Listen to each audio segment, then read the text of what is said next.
नमस्कार। भारतीय शेयर बाजार में इस हफ्ते तो काफी गहमा-गहमी रहने वाली है। हाँ बिल्कुल, लग तो रहा है। मतलब 11 नवंबर से जो हफ्ता शुरू हो रहा है, हाँ। उसमें 6 कंपनियां अपने आईपीओ लेकर आ रही हैं। शुरुआती शेयर बिक्री जिसे कहते हैं। 6 कंपनियां एक साथ, ये तो काफी बड़ी संख्या है। हाँ, और इन सबका लक्ष्य मिलकर समझ लीजिए 10,000 करोड़ से भी ज्यादा जुटाना है। 10,000 करोड़, वाह। इसमें बड़ी कंपनियां भी हैं मेन बोर्ड वाली, और छोटी मध्यम यानी एसएमई कंपनियां भी शामिल हैं। अच्छा, तो दोनों सेगमेंट में एक्शन रहेगा। बिल्कुल। तो चलिए इस पूरी हलचल को जरा और गहराई से समझते हैं। देखते हैं कि निवेशकों के लिए इसमें क्या खास है। हाँ जरूर, देखते हैं। तो इस हफ्ते कुछ बड़े नाम चर्चा में है। पहला है फिजिक्स वाला, एडटेक यूनिकॉर्न। हाँ, फिजिक्स वाला, अलक पांडे वाला, काफी मशहूर नाम है एटेक में। वही तो, ये 3,480 करोड़ का आईपीओ ला रहे हैं। 11 नवंबर को खुलेगा ये। 3,480 करोड़, ये तो काफी बड़ा इश्यू साइज है। हाँ, और शेयर का प्राइस बैंड है 103 रुपए से 109 रुपए। तो कम से कम 14,933 रुपए का निवेश करना होगा एक लॉट के लिए। अच्छा, और इसमें फ्रेश इशू और ओएफएस का क्या हिसाब है? इसमें करीब 3,100 करोड़ का फ्रेश इशू है। मतलब ये पैसा कंपनी के पास जाएगा।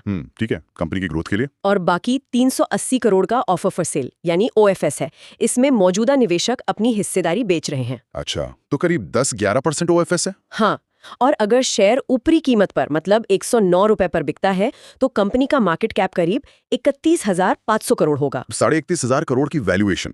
यहाँ एक दिलचस्प बात यह है कि ये आईपीओ कितने अलग-अलग क्षेत्रों से आ रहे हैं। हाँ, वही मैं भी देख रही थी। जैसे ये फिजिक्स वाला एटेक से है। हाँ। फिर आगे ऑटो और क्लीन एनर्जी से भी है। हाँ। ये दिखाता है कि बाजार में किस तरह के सेक्टर्स पर फोकस है। हाँ। और ये फ्रेश इशू और ऑफर फॉर सेल का जो फर्क है ना, वो समझना बहुत जरूरी है निवेशकों के लिए। बिल्कुल।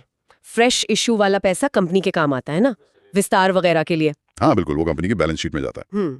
जबकि ओएफएस का पैसा वो तो मौजूदा शेयर होल्डर्स को मिलता है जो अपनी हिस्सेदारी बेच रहे होते हैं। सही कहा। अच्छा, अब अगले बड़े नाम पर आते हैं, टेनेको क्लीन एयर इंडिया। हाँ, टेनेको, ये ग्लोबल ऑटो पार्ट्स बनाने वाली कंपनी की भारतीय इकाई है। जी, ये 12 नवंबर को 3,600 करोड़ रुपए का आईपीओ ला रही है। और ये पूरा का पूरा ऑफर फॉर सेल है, मतलब 100% ओएफएस। पूरा ओएफएस, अच्छा, मतलब कंपनी को इसमें से कुछ नहीं मिलेगा। नहीं, सारा पैसा मौजूदा शेयरधारक यानी इनकी पेरेंट कंपनी टेनेको, उसको मिलेगा। ये सोचने वाली बात है। हाँ, इनका मूल्य दायरा 378 से 397 है।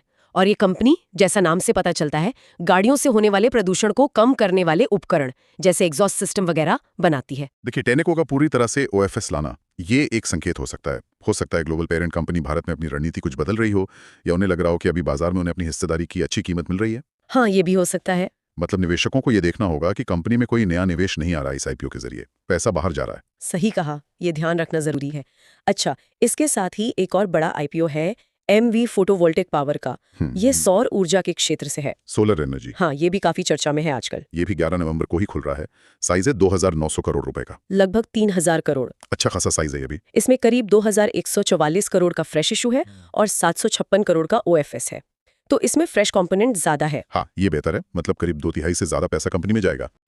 मूल्य दायरा है 206 रुपए से 217 रुपए प्रति शेयर। ये कर्नाटक की कंपनी है और ये भारत में दूसरी सबसे बड़ी एकीकृत सौर मॉड्यूल निर्माता है। एकीकृत मतलब ये सोलर सेल और मॉड्यूल दोनों खुद ही बनाती है। अच्छा, इंटीग्रेटेड प्लेयर है। सौर ऊर्जा पे इतना जोर देखना वाकई अहम है। ये भारत के जो क्लीन एनर्जी के लक्ष्य हैं उनको भी दिखाता है। बिल्कुल। अच्छा, ये तो हो गए बड़े नाम।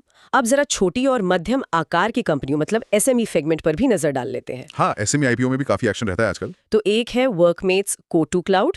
ये आईटी सॉल्यूशंस देती है, क्लाउड कंप्यूटिंग सर्विसेज। अच्छा, आईटी और क्लाउड। ये करीब 70 करोड़ मतलब 69.84 करोड़ जुटाएगी। प्राइस बैंड 200 से 204 है। ठीक है। और दूसरी है महामाया लाइफ साइंसेज। ये एग्रोकेमिकल यानी खेती से जुड़े रसायन बनाती है। एग्रोकेमिकल। ये भी लगभग 70 करोड़ रुपए यानी 70.44 करोड़ रुपए जुटाने का लक्ष्य रख रही है।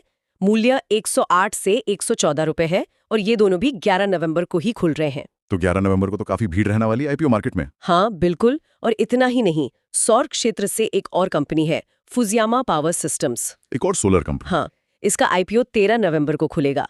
ये 600 करोड़ रुपए का फ्रेश इशू लाएगी और इसमें प्रमोटर भी ओएफएस के जरिए 1 करोड़ शेयर बेचेंगे। काफी सारे आईपीओज हैं वाकई।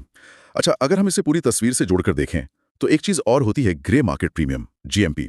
उस पर भी बात करनी चाहिए। हाँ, जीएमपी लोग काफी ट्रैक करते हैं इसे लिस्टिंग गेन के अंदाजे के लिए। हाँ, हालांकि कोई पक्का संकेत नहीं होता, बस एक अंदाजा होता है अनौपचारिक बाजार का। इससे पता चलता है कि लिस्टिंग पर शेयर कैसा प्रदर्शन कर सकता है, डिमांड कैसी रह सकती है। तो अभी इन आईपीओस का जीएमपी कैसा चल रहा है? देखिए, अभी जो खबरें हैं उनके हिसाब से टेनेको क्लीन एयर इंडिया का जीएमपी सबसे ज्यादा है, करीब 66 रुपए से 87 रुपए के आसपास। अच्छा। ये तो काफी मजबूत लग रहा है। हाँ, ये करीब 22% के लिस्टिंग लाभ का संकेत दे रहा है। अगर इश्यू प्राइस के ऊपरी बैंड पर देखें तो शायद उनकी जो ग्लोबल प्रतिष्ठा है और ऑटो सेक्टर में मजबूत पकड़ है, उसका असर है। हो सकता है। और बाकी कंपनियों का? MV फोटोवोल्टिक और वर्कमिथ स्को2 क्लाउड, इन दोनों का GMP करीब 20 के आसपास चल रहा है। ठीक है, मतलब लगभग 9-10% का प्रीमियम। हाँ, लगभग उतना, लेकिन फिजिक्स वाला का प्रीमियम काफी कम है, सिर्फ 4-5 रुपए। ओह, इतना कम, जबकि इश्यू साइज और वैल्यूएशन इतना बड़ा है। हाँ, यही बात है। ये दिखाता है कि एडटेक सेक्टर में जो हालिया चुनौतियां रही हैं, उसके बाद निवेशक शायद थोड़े सतर्क हैं, भले ही कंपनी का नाम बड़ा हो। ये अलग-अलग सेक्टर और कंपनियों के प्रति बाजार की बदलती धारणाओं को दिखाता है। बिल्कुल। तो इन सब का मतलब क्या निकलता है? ये सभी IPO अलॉटमेंट वगैरह के बाद मान लीजिए लगभग 18 से 20 नवंबर के आसपास लिस्ट होने की उम्मीद है। हाँ, यही टाइमलाइन लग रही है। बिल्कुल। तो साफ है कि प्राइमरी मार्केट में काफी हलचल है। कंपनियां पैसा जुटाने के लिए बाजार के मौजूदा सेंटिमेंट का फायदा उठा रही हैं। हाँ, बिल्कुल। और इससे एक महत्वपूर्ण सवाल भी उठता है, आप सोचिए क्या? कि इस हफ्ते इतने सारे IPO का एक साथ आना, जिसमें टैनिको जैसी पुरानी स्थापित ग्लोबल कंपनी की भारतीय इकाई भी है, हाँ, और फिजिक्स वाला जैसे नए दौर के यूनिकॉर्न भी हैं। हाँ। साथ ही क्लीन टेक और सौर ऊर्जा जैसे भविष्य के माने जाने वाले क्षेत्रों पर इतना जोर है। हम्म। तो ये सब भारतीय बाजार में निवेशकों के विश्वास और पूंजी के बहाव के भविष्य की दिशा के बारे में क्या संकेत दे रहा है? क्या ये सिर्फ कुछ खास सेक्टर्स की अनुमानित ग्रोथ का प्रतिबिंब है, या फिर अर्थव्यवस्था को लेकर एक व्यापक आशावाद दिख रहा है? ये वाकई एक विचारणीय प्रश्न है, इस पर सोचना होगा।